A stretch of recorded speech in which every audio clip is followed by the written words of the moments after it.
Welcome to Retail on the Street Food Delivery Edition. I'm here in a kitchen and I want to talk about prepared food delivery. So not the usual e-commerce topic of groceries, but actually prepared food.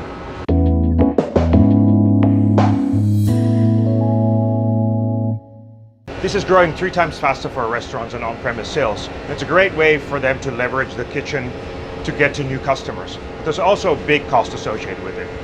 Let's take a bite out of that apple.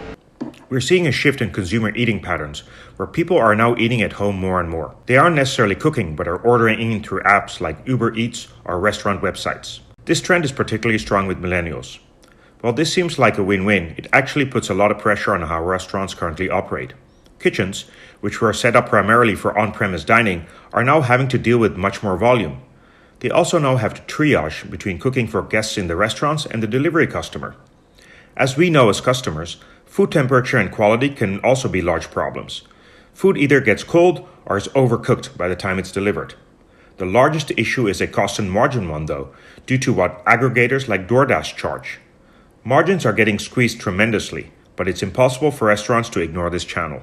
With this version of digital disruption affecting the restaurant sector, we are now seeing innovative changes in operating models. Most of them are trying to separate the delivery and on-premise businesses. At the simplest, this involves having separate menus and/or areas and staff in the kitchen. Larger changes are restaurants setting up centralized delivery-only kitchens in large cities. Cloud kitchens is a concept which provides turnkey kitchens for restaurants for their delivery business. Think of it as a WeWork for kitchens. Question is, who will be able to have their cake and eat it too?